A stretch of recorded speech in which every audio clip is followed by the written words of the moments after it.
Welcome all of you. Today we discuss about the next topic, atmospheric pressure and its variation with height. In this lecture we study about the what is meant by pressure. That means the meaning of pressure. Also meaning of atmospheric pressure. That means air pressure. Also we discuss about the variation of atmospheric pressure with height. That means when height is increases, what happen in case of atmosphere, that means it increases or it decreases. Also in decrease in height, what happen, that means the pressure is decreased or it increases. Also we discuss some terminology, those are important for semester in theory, those are important for MPSC, and those are important for MCR CET purpose, also for the banking IBPS. So and this terminology are isobar, isobaric slope, and isobaric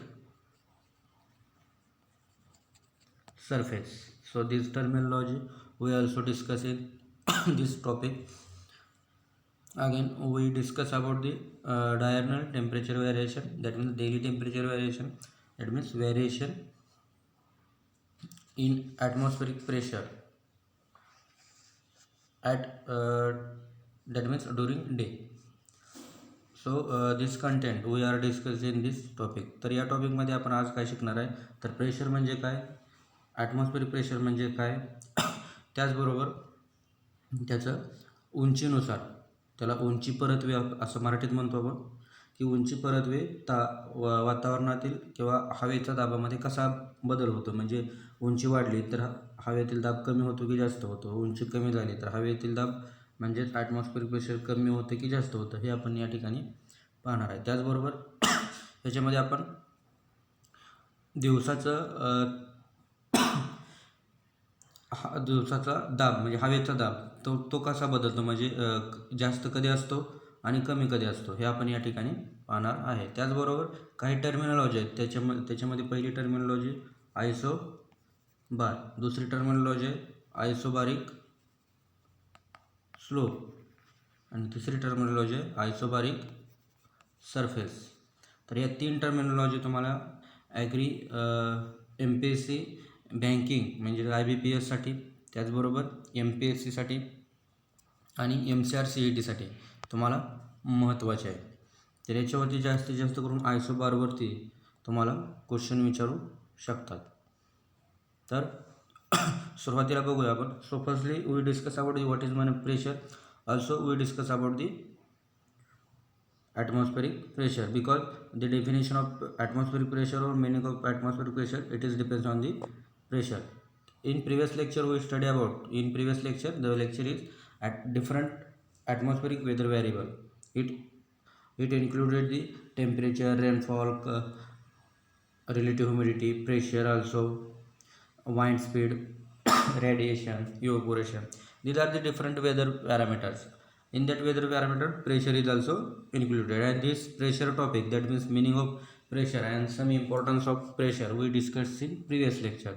So again we discuss the what is meant by pressure, what is meant by atmospheric pressure, and some importance that means positive and negative effect of pressure in agriculture or different agricultural crops. So first one, what is meant by pressure? Pressure in simple language, force applied per unit area.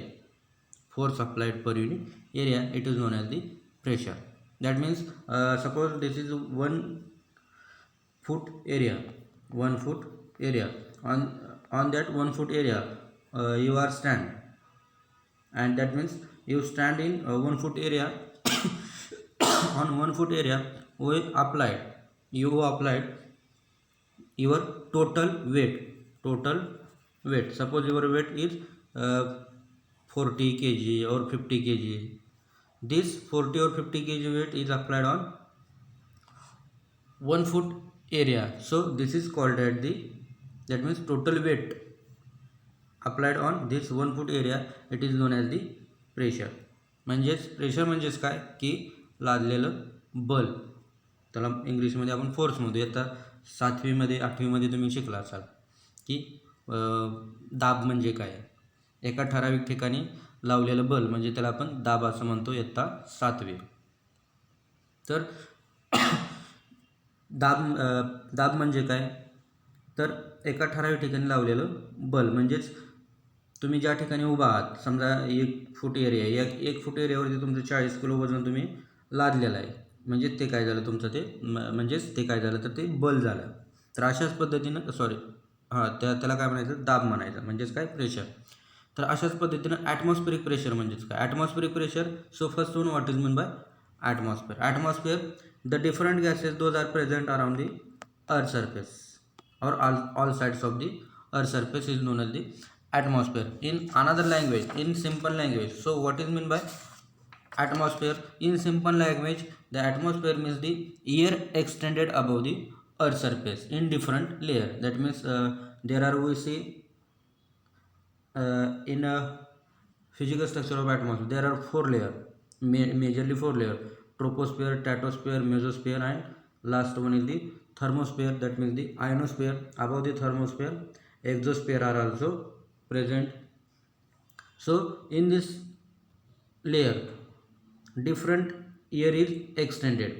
In some area there are more air gases, in some also one by one, second layer, third layer, fourth layer, there are less gases. So these gases are extended in different layer. It is also known as the, or the air is extended in different layer, it is also known as the atmosphere. And the weight of these different gases are exerted on the earth surface, or weight exerted by the air column on the unit earth surface area, it is known as the atmospheric pressure. Or in simple language, atmospheric pressure means the weight of air unit per unit area. So it is known as the atmospheric pressure. After seeing this picture, you can understand what is meant by pressure and what is meant by atmospheric pressure very well. तर atmospheric pressure याची definition आपण पाठीमागच्या लेक्चरमध्ये पाहिली, त्याच पद्धतीने याही लेक्चरमध्ये पाहतोय. तर आपण फिजिकल स्ट्रक्चर ऑफ ॲटमॉस्फिअरमध्ये पाहिले की त्या ठिकाणी 4 लेयर होते: ट्रोपोस्फिअर, स्ट्रॅटोस्फिअर, मेझोस्फिअर आणि थर्मोस्फिअर.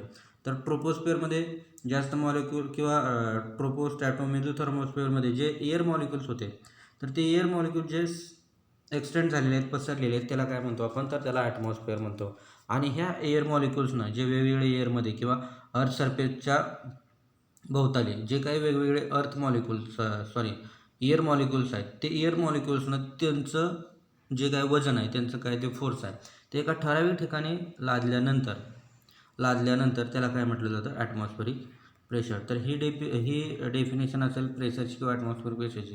ही डायग्राम पाहिल्यानंतर तुम्हाला लगेच समजेल की तुम्ही तुमचं बोट काय केलेलं आहे, एका 1 इंच स्क्वेअर एरियावरती काय केलेलं आहे, 1 स्क्वेअर इंच एरियावरती लादलेलं आहे. तर ते काय झालं तुमचं त्या बोटाचं प्रेशर. तर त्याच पद्धतीने ज्यावेळेस एअर मॉलिक्युल्स एक स्क्वेअर इंच एरियावरती त्यांचं जे काही प्रेशर लावतात, त्यावेळेस ते प्रेशर होतं 14.7 LBS, म्हणजेच 14.7 LBS per square inch. That means the one atmospheric pressure, atmosphere, that means the gases, 1 atmospheric pressure, it is equal to 14.7 LBS per square inch. म्हणजेच आपण पाठीमागच्या लेक्चरला पाहिलं की सी सरफेसला जे ॲटमॉस्फेरिक प्रेशर होतं ते किती होतं, 1013.25 MB. तरी हे आपण पुढेही पाहणार आहे, परंतु हे ऑब्जेक्टिव्हसाठी महत्त्वाचं आहे. At sea surface standard atmospheric pressure is dash dash. तर त्यावेळेस जर MBमध्ये विचारलं तर 1013.25. पण ज्यावेळेस आपण युनिट पाहू आपण कशाचं, ॲटमॉस्फेरिक प्रेशरचं, त्यावेळेस ही गोष्ट येणार आहे, त्यावेळेस तुम्हाला मी सांगेन, म्हणजे त्यावेळेस तुम्हाला ते बऱ्यापैकी समजेल. तर हे झालं ॲटमॉस्फेरिक प्रेशरबद्दल. Now we discuss about the different instrument used for the measurement of atmospheric pressure. So here there are mainly 4 types of instrument are used to measure the atmospheric pressure, and the instrument is known as the barometers. That means in practical exam there is the possibility of asking the definition what is meant by barometer. Barometer means the atmospheric pressure is measured by different instrument. It is known as the barometer. Or the instruments are used to measure the atmospheric pressure. It is known as the barometer. So this this concept is important for the objective purpose in semester and practical exam. So there are different barometers are used to measure the atmospheric pressure. So first one is the 14 barometer. This is the 14 types of barometer. This barometer it is used by the IMD. IMD means India Meteorological Department for measurement of atmospheric pressure. During practical lectures we study detail about the different barometers used for measurement of atmospheric pressure. तर atmospheric pressure measurement हे आपलं एक practical आहे. त्यावेळेस आपण detail पाहणार आहेत की प्रत्येक इन्स्ट्रुमेंटचं वर्किंग प्रिन्सिपल कसं आहे. तर आता फक्त आपण ह्या ॲटमॉस्फेरिक प्रेशर मेजर करण्याचे वेगवेगळे इन्स्ट्रुमेंट बघून घेऊया फक्त त्याची ओळख म्हणून. तर पहिला कोणता आहे 14 बारोमीटर. दुसरा आहे न्यू पॅटर्न बारोमीटर. हा 14 बारोमीटर आणि हा न्यू पॅटर्न बारोमीटर जवळपास सारखाच दिसतो आणि दोन्हीचा उपयोग सेमच आहे. त्यानंतर तिसरा आहे तो अँड्रॉइड बारोमीटर आणि चौथा आहे तो बारोग्राफ. तर या ठिकाणी अँड्रॉइड बारोमीटर याला डिजिटल बारोमीटर पण असं म्हटलं जातं. तर हा अँड्रॉइड बारोमीटर शिपमध्ये काय केला जातो यूज केला जातो. हा पण शिपमध्ये. आता या ठिकाणी SHIP शिप म्हणजे आपल्याला जहाज म्हणत आहे. काही लोक सेमिस्टर एंडमध्ये शिप SHIP लिहायच्या ऐवजी काय करतील SHEEP लिहितील. म्हणजे या ठिकाणी आपल्याला मेंढी लिहायचं नाही तर काय लिहायचं आहे शिप. जहाजमध्ये त्याचा यूज केला जातो मेंढीमध्ये नाही. तर हे याच्यामध्ये कन्फ्युजन व्हायचं नाही SHIP आणि SHEEP. तर या ठिकाणी तिसरा आहे तो अँड्रॉइड बारोमीटर हा कशामध्ये यूज केला जातो तर हा शिपमध्ये यूज केला जातो. हा बारोग्राफ हा सुद्धा काय केला जातो शिपमध्ये यूज केला जातो ॲटमॉस्फेरिक प्रेशर मोजण्यासाठी.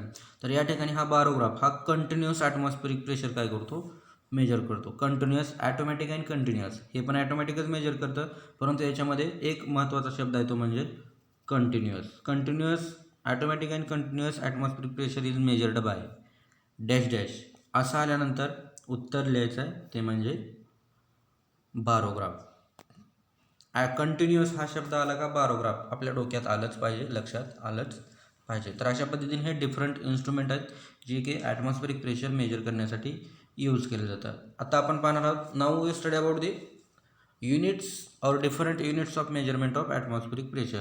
In 11th and 12th standard I think you are study the different instrument different units or their dimension of pressure.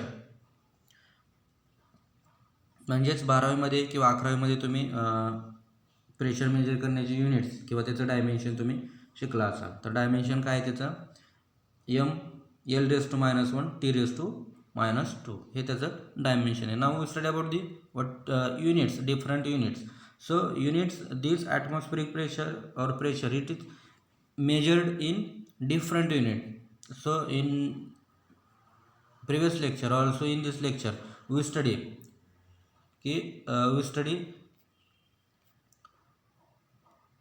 this atmospheric pressure is measured in lbs square inch per square inch. Like that there are different atmospheric pressure. So if the atmospheric pressure by using mercury, suppose here the mercury, see in this diagram this is the mercury. So this is the mercury. If by using mercury you are measure the atmospheric pressure, this atmospheric pressure it is expressed in inches, centimeter or in mm. That means height of mercury column measured in inches, centimeter and mm. म्हणजेच मर्क्युरीच्या सहाय्याने जर आपण atmospheric pressure major केलं तर ते कशामध्ये express करतात इंचेसमध्ये, सेंटीमीटरमध्ये आणि मध्ये एक्सप्रेस करतात. तर त्याचबरोबर जर आपण हे बारमध्ये मोजलं, बारमध्ये एक्सप्रेस केलं काय ॲटमॉस्फेरिक प्रेशर, तर bar is a force equal to 10⁶ dynes per centimetre square. I think हे डायन्स पर सेंटीमीटर स्क्वेअर तुम्ही फिजिक्स 11वी-12वीमध्ये डिटेलमध्ये शिकला असाल. म्हणजेच याचे कन्व्हर्जन जे आहे, जे कसं आहे ते तुम्ही ऑलरेडी 12वीला 11वीला शिकलेलं आहात. तर याच्यावरती जास्त वेळ न देता पुढचा आपण युनिट बघूया. 1 bar is equal to 1000 millibar. That means 1 bar is equal to also 10⁶ dynes per square centimetre. So also in case of MB means millibar, 1 MB means 10⁻³ bar or 1 MB is equal to 10⁻³ dynes per centimetre square. तर अशा पद्धतीने हे त्याचे units आहेत. And the standard international unit of pressure is the pascal. That means pascal this unit is mostly used for the measurement of pressure or also expressed in pressure. But the IMD express this atmospheric pressure in the MB millibar. Also here 1 Pascal it is the force of 1 Newton per meter square.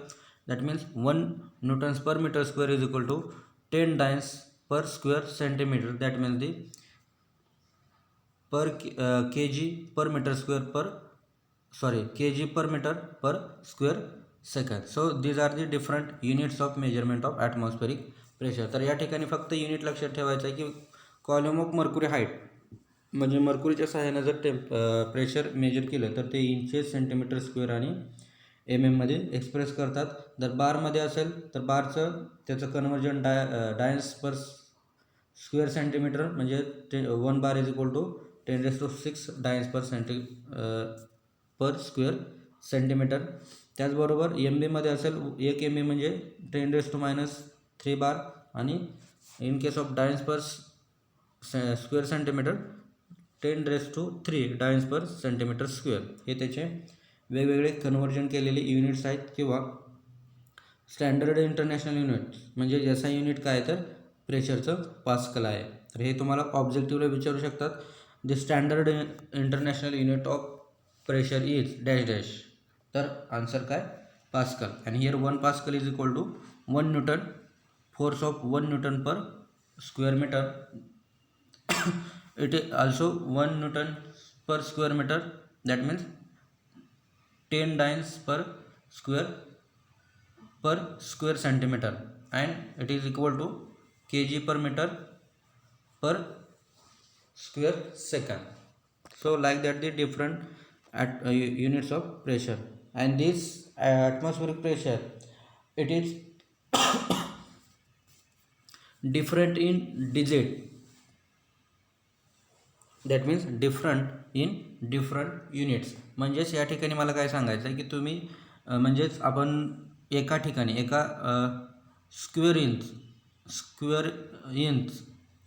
Inch एरियावरती एअरनं म्हणजेच ॲटमॉस्फिअरनं जर त्याचं pressure लादलं तर ते म्हणजेच 1 atmospheric pressure एका square इंचवरती किती, त्याचबरोबर ते सेंटीमीटरमध्ये किती, मध्ये किती, मिलीबारमध्येच किती, kilo pascal, LBS, डायन्स per centimetre kilo म्हणजे किती, हेक्टर पास्कल, तर ते या ठिकाणी आपण पाहणार आहे. In previous lecture I think we discuss about the position of India all over the globe, and also we discuss about the what is mean by latitude, longitude, altitude, etc. By considering this concept, the latitude, longitude, the atmospheric pressure at mean sea level at 45 degree north latitude and at 15 degree Celsius temperature, the 1 atmospheric pressure, that means the atmospheric pressure is 1013.250 millibar. This is the most important sentence for semester end theory, practical end exam, MPSC, banking. MPSC means general MPSC as well as the general means राज्यसेवा as well as the agriculture MPSC. तर agriculture MPSC असेल, राज्यसेवा असेल, banking असेल, MCR CET असेल, तर त्या ठिकाणी तुम्हाला याच्यावरती हमखास क्वेश्चन विचारू शकतात की मीन सी लेवलला म्हणजे समुद्र सपाटीला 45 डिग्री नॉर्थ लॅटिट्यूड आणि 15 डिग्री सेल्सिअस टेम्परेचर असेल तर त्यावेळेस हवेचा दाब किती असतो? तर हवेचा दाब किती असतो? तर 1013.25 किंवा 1013.250 MB म्हणजेच मिलीबार. असं हे साधं सेंटेन्स झालं, परंतु हे सेंटेन्स तुम्हाला फिरवून विचारू शकतात. ते कसं विचारू शकतात की समुद्र सपाटीला 45 डिग्री उत्तरेला म्हणजेच अक्षवृत्त 45 डिग्री उत्तरेला आणि 15 डिग्री अंश सेल्सिअस तापमान असेल तर त्यावेळेस हवेचा दाब हा किती इंच असतो? म्हणजेच तो कशामध्ये विचारला? इंचमध्ये विचारला. तर या ठिकाणी कधी विचारतात तुम्हाला LBS मध्ये विचारतात किंवा पास्कलमध्ये विचारतात. ते कशासाठी? कन्फ्युजन होण्यासाठी. परंतु या ठिकाणी लक्षात ठेवायचं की इंचेस असेल, LBS असेल, पास्कल असेल, हे काय आहेत? ॲटमॉस्फेरिक प्रेशरचे युनिट्स आहेत. परंतु या ठिकाणी आपल्याला काय माहीत पाहिजे 1 ॲटमॉस्फिअर म्हणजेच किती इंचेस, किती LBS पर इंचेस आणि किती पास्कल. म्हणजेच या डिजिटनुसार मी तुम्हाला तुमचं उत्तर या ठिकाणी सांगणार आहे किंवा तुम्हाला ते समजले असेल की 1 ॲटमॉस्फेरिक प्रेशर म्हणजेच 29.92 इंचेस. तेच आपण सेंटीमीटरमध्ये पाहिलं तर 76 सेंटीमीटर आणि MM मध्ये पाहिलं तर 760 mm.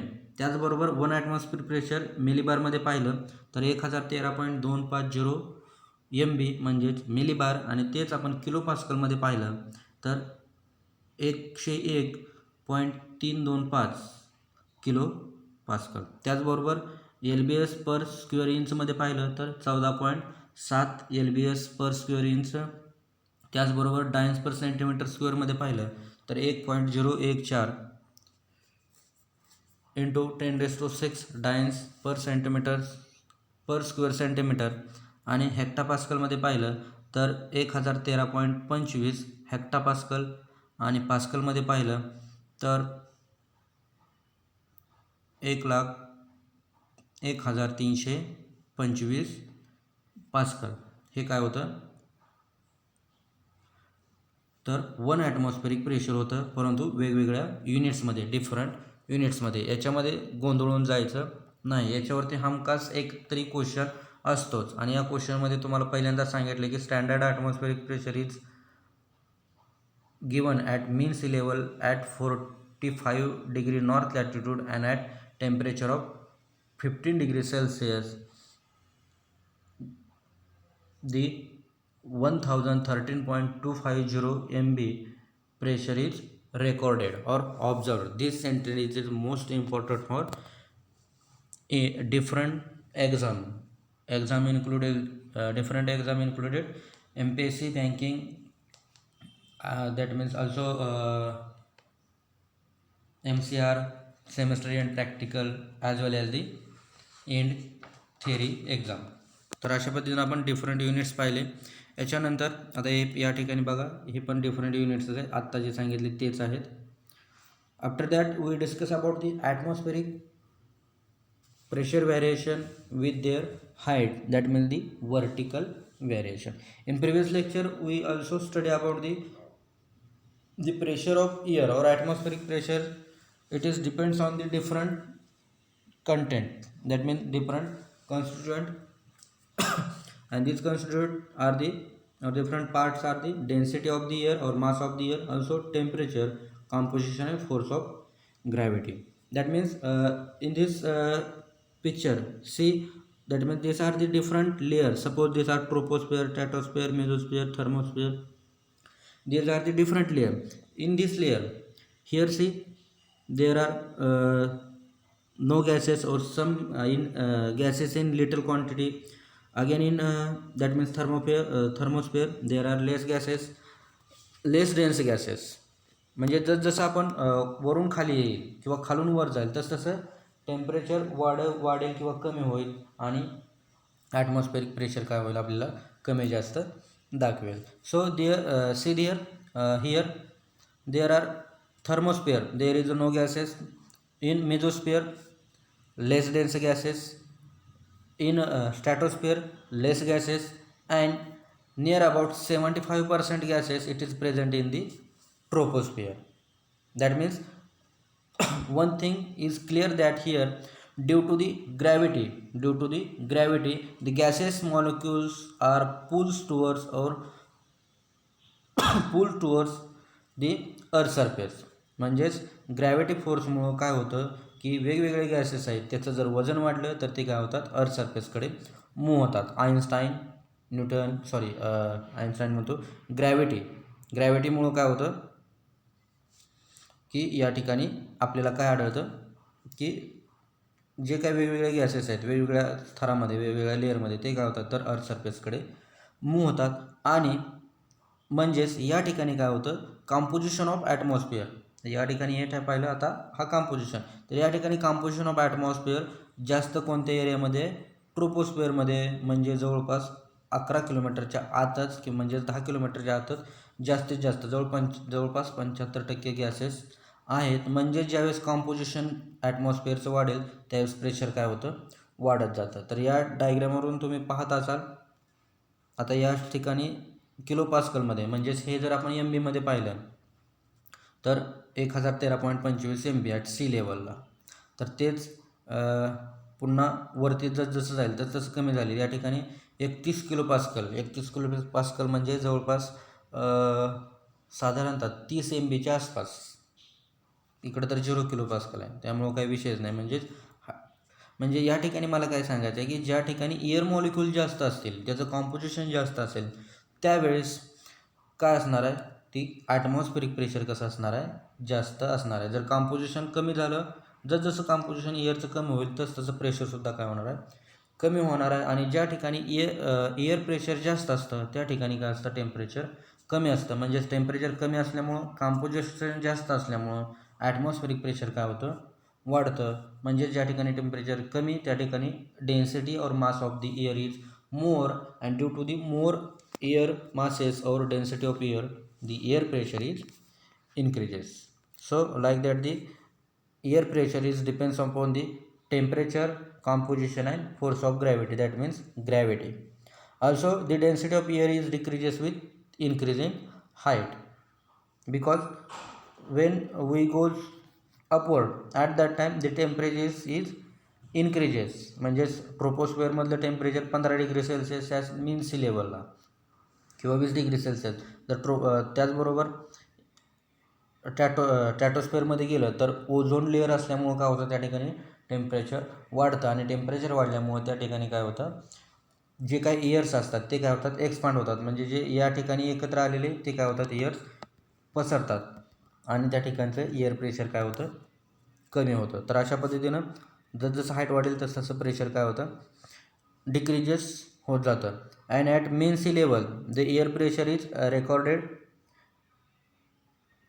14.7 LBS per square inch, that means in MB 1013.25 MB, and highest temperature is recorded at the sea surface level. म्हणजे समुद्र सपाटीला जास्त प्रेशर काय होतं रेकॉर्डेड होतं. And this in case of also pressure the pressure is decreases 3% for every 1000 feet. म्हणजे 1000 फुटावरती गेलं जेवढं ॲटमॉस्फेरिक प्रेशर होतं तेवढं ॲटमॉस्फेरिक प्रेशर काय होतं 3% रिड्यूस होतं. जर आपण माउंट एव्हरेस्टचं उदाहरण पाहिलं तर माउंट एव्हरेस्टला म्हणजे सी सरफेसला 1013 किंवा किलो पास्कलमध्ये 101 किलो पास्कल एवढं ॲटमॉस्फेरिक प्रेशर सी लेवलला होतं. परंतु 1000 फुटावरती गेल्यानंतर त्या ठिकाणी माउंट एव्हरेस्टचं उदाहरण आपण घेतो आहे तर माउंट एव्हरेस्टला साधारणतः 8850 मीटर त्याची हाईट आहे. तर याच्यावरती गेल्यानंतर आपल्याला रेकॉर्डिंग किती होणार आहे प्रेशर 31 किलो पास्कल. म्हणजे जवळपास किती टक्के सी सरफेसच्या फक्त आणि फक्त 3%. म्हणजे या ठिकाणी 70% 3%, हां बरोबर 3%, 101चं म्हणजे 1013 MBचं किलो पास्कलमध्ये जर आपण पाहिलं तर 31 किलो पास्कल म्हणजेच MBमध्ये पाहिलं तर जवळपास 30 MBच्या आसपास येईल. तर फक्त एवढं साधारण इथं लक्षात काय ठेवा की 1000 फुटावरती गेल्यानंतर प्रत्येक 1000 फुटावरती गेल्यानंतर 3% ॲटमॉस्फिरिक प्रेशर काय होतं, डिक्रीज होतं. म्हणजे सी सरफेसला जेवढं आहे त्याच्या 3% डिक्रीज होतं. सी सरफेसला 101 किलो पास्कल असेल आणि 1000 फुटावरती गेला तर त्या ठिकाणी किती डिक्रीज होणार आहे, तर ते 3% म्हणजे साधारणतः 31 किलो पास्कल आपल्याला रेकॉर्डिंग होईल. तर अशा पद्धतीनं हे आपण ॲटमॉस्फिरिक प्रेशर विथ हाईट पाहिलं. तर याच्यामध्ये आता सगळ्यात महत्त्वाचा कंटेंट जो की एक्झामला विचारल्यानंतर तुम्हाला ते लिहिणं गरजेचं आहे. तर याच्यामध्ये पहिला पॉईंट काय की the atmospheric pressure with variation or atmospheric pressure variation with height, that means vertical pressure variation, that means when height is increases or decreases or altitude is changes, when altitude is changes atmospheric pressure is changes. Here basic or some major point included: the atmospheric pressure, it is low at higher altitude, that means when increase in altitude decrease in pressure. Or another point, the atmospheric pressure is higher at lower altitude, that means at sea level highest pressure is recorded, and the pressure recorded 1 atmospheric is at sea level 1 atmospheric pressure is equal to 14.7 lbs per square inch. मग तुम्ही MB मध्ये लिहायचं असेल तर MB मध्ये लिहा 1013.25 MB. So this pressure is decreases with increase in height, that means here see the pressure decreases. तर याच्यानंतरची दुसरी डायग्राम जर तुम्ही पाहिली तर या ठिकाणी तुम्हाला लगेच समजेल की या ठिकाणी सी सरफेसला प्रेशर किती होतं, 1013.25 MB म्हणजे 0 किलोमीटर हाईटला. त्याचबरोबर 11 किलोमीटरला म्हणजे at the end of troposphere its pressure recorded 110 MB म्हणजेच 110 किलोमीटरला किती, तर ते होतं साधारणतः या ठिकाणी MB झालं 11 किलोमीटरला साधारणतः किती, तर ते 110 MB. त्याचबरोबर जसं तुम्ही वर जाल त्यावेळेस 50 किलोमीटरला 1 MB.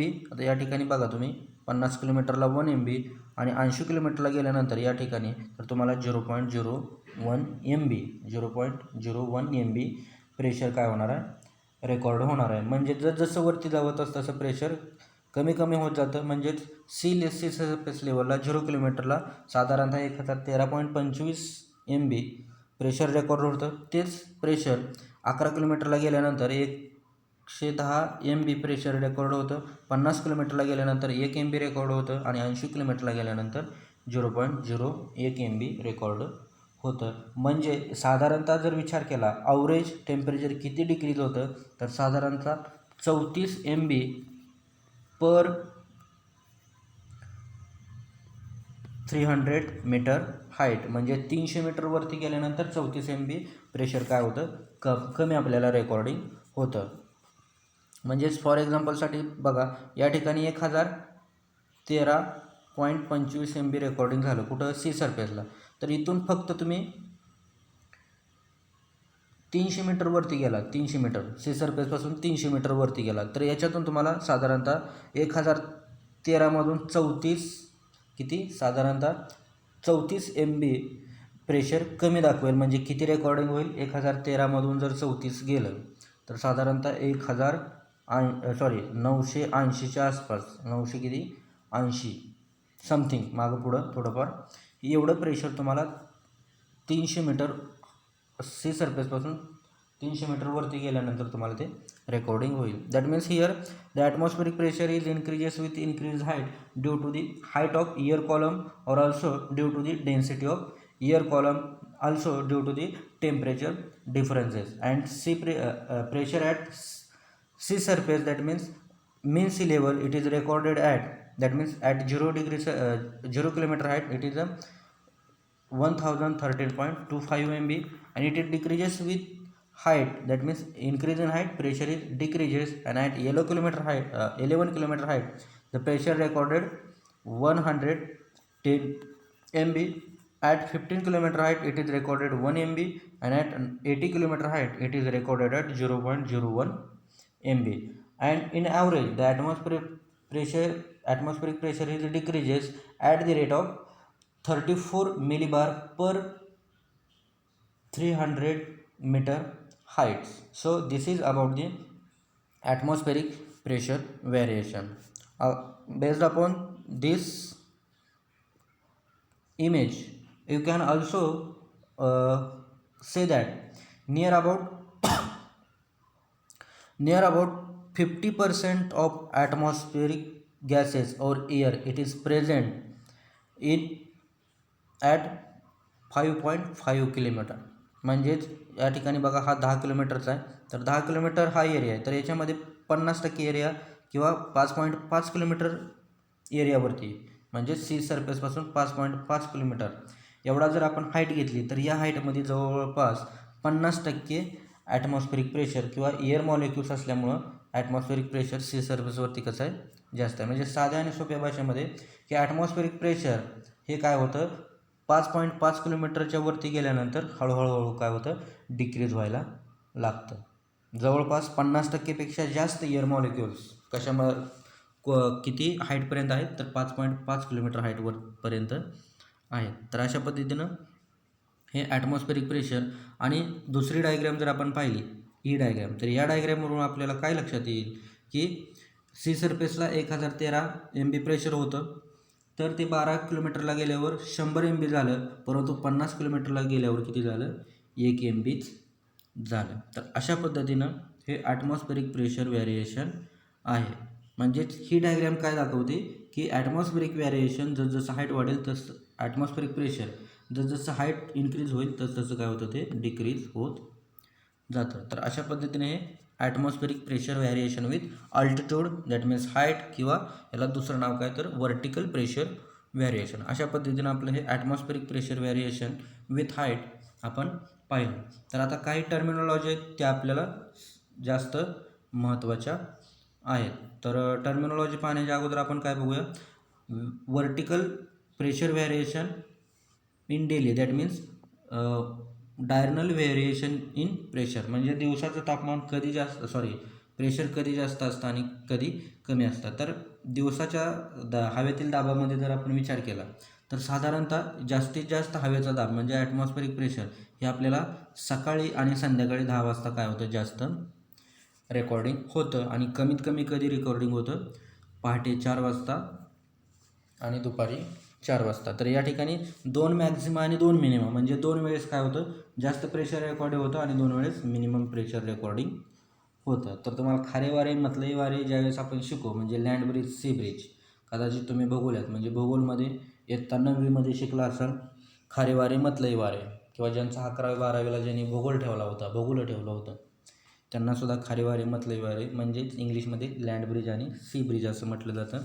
त्यावेळेस तुम्हाला हे ॲटमॉस्फेरिक प्रेशर कशामुळं कमी होतं किंवा 4 वाजता पहाटे किंवा दुपारी, आणि कशामुळं जास्त होतं सकाळी आणि संध्याकाळी दिवसातलं दाब, हवेचा दाब, तर हे तुम्हाला त्यावेळेस एकदम जास्त क्लिअरली कळेल. अशा पद्धतीने हे डायर्नल व्हॅरिएशन इन प्रेशर.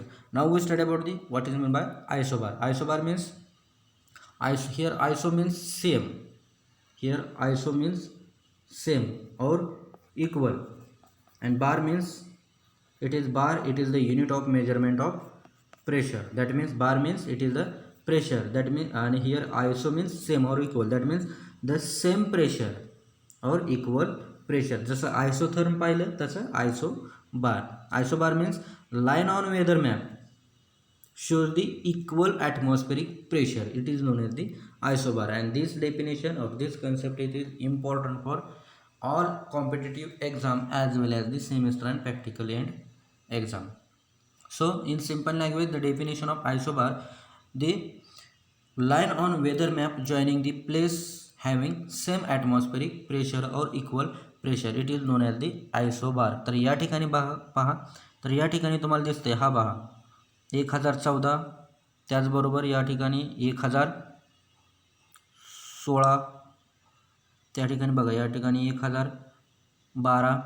तर जास्तीत जास्त आपण न पाहता फक्त एका लाईनच्या ह्याच्यावरून हिशोबावरून किंवा एका लाईन जे ड्रॉ केली तर त्याच्यावरून आपण आयसोबार म्हणजे काय हे बघूया. तर या ठिकाणी बघा ही लाईन जे ड्रॉ केलेली आहे, तर ही लाईन ड्रॉ काय दाखवते की हा जो एवढा एरिया आहे तर हा एवढ्या एरियावरती 1014 MB काय आहे प्रेशर आहे. किंवा ही दुसरी लाईन जर पाहिली तर ही दुसरी लाईन पहा, या इकडून आलेली आहे ही लाईन, अशीच ही लाईन ही इथून आलेली आहे. तर ह्या लाईनचं प्रेशर किती आहे 1016 आहे. तर हा जो एरिया दाखवता हा टोटल एरिया, तर हा एरियावरती प्रेशर किती क्रिएटेड झालेलं आहे तर 1016 MB प्रेशर काय झालेलं आहे क्रिएट झालेलं आहे. त्याचबरोबर या ठिकाणी पहा तिसरी लाईन 1014ची आणि 1012ची. तर हा जो हा एरिया आहे किंवा ही जी लाईन आहे येलो कलरची लाईन दिसते कोणती 1014ची, तर ही लाईन काय इंडिकेट करते की हा जो एरिया आहे हा सर्क्युलर एरिया.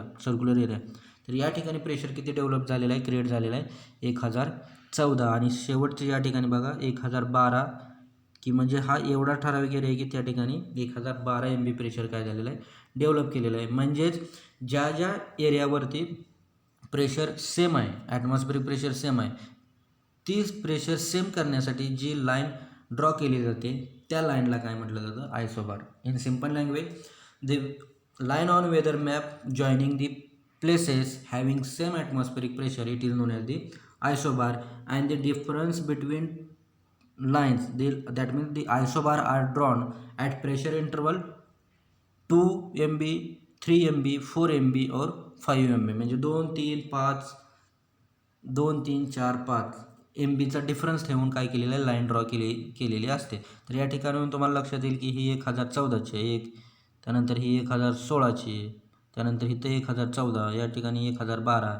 तर डिफरन्स किती आहे दोन्हीतल्या आयसोबारमधला तर 2, 3, 5, 4 अशा पद्धतीनं हा डिफरन्स आहे. आणि याच्यामध्ये अजून एक लक्षात ठेवायचं की ज्यावेळेस क्लोज्ड आयसोबार असतील, आता या ठिकाणी बघा हे क्लोज्ड आयसोबार आहेत म्हणजे प्रेशर कमी आहे, तर हे काय दाखवतं की ॲटमॉस्फिअरमध्ये लगेचच रॅपिडली काय होणार आहे चेंजेस होणार आहेत. Rapid changes in pressure it is indicated by the closed isobar. म्हणजेच क्लोज्ड आयसोबार ज्यावेळेस काढलेले असतात की त्यावेळेस समजायचं की वेदरमध्ये लगेचच चेंजेस होणार आहेत, प्रेशरमध्ये लगेचच चेंजेस होणार आहेत. आता या ठिकाणी बघा या ठिकाणी अंतर जास्त आहे तर या ठिकाणी प्रेशर चेंज होण्याचे चान्सेस कमी आहेत, परंतु या ठिकाणी प्रेशर चेंजेस होण्याचे चान्सेस जास्त आहेत. म्हणजे प्रेशर चेंज झालं म्हणजे टेम्परेचर चेंज होणार, टेम्परेचर चेंज झालं म्हणजेच आपलं वातावरण चेंज होणार. तर अशा पद्धतीने आयसोबार आहे. आता या ठिकाणी बघा त्याच्यापेक्षा या ठिकाणी तुम्हाला सुटसुटीत दिसेल की वेगवेगळे लाईन ड्रॉ केलेले आहेत. तर हे सगळे आयसोबारच आहेत. तर हा 1028ची लाईन ड्रॉ केलेली आहे, त्यानंतर ही 1020ची लाईन ड्रॉ केलेली आहे, त्यानंतर ही 1012, 1008, 1004, तर 1000. तर ह्या वेगवेगळ्या लाईन आहेत ते कशाचे आहेत आयसोबारचे आहेत. म्हणजेच हा जो सपोज या ठिकाणी 1008 घ्या तर ही लाईन जी आहे तर ही लाईन काय इंडिकेट करते की ह्या टोटल एरियावरती किती प्रेशर डेव्हलप झालेलं तर 1008 प्रेशर डेव्हलप झालेलं आहे. तर याला काय म्हटलं जातं आयसोबार म्हटलं जातं. तर अशा पद्धतीने हे आयसोबार आहे. आणि नेक्स्ट कन्सेप्ट आहे pressure gradient. Pressure gradient it is also pressure and the pressure is changes with change in horizontal distance, it is known as the atmospheric pressure gradient. And this atmospheric pressure gradient is also known as the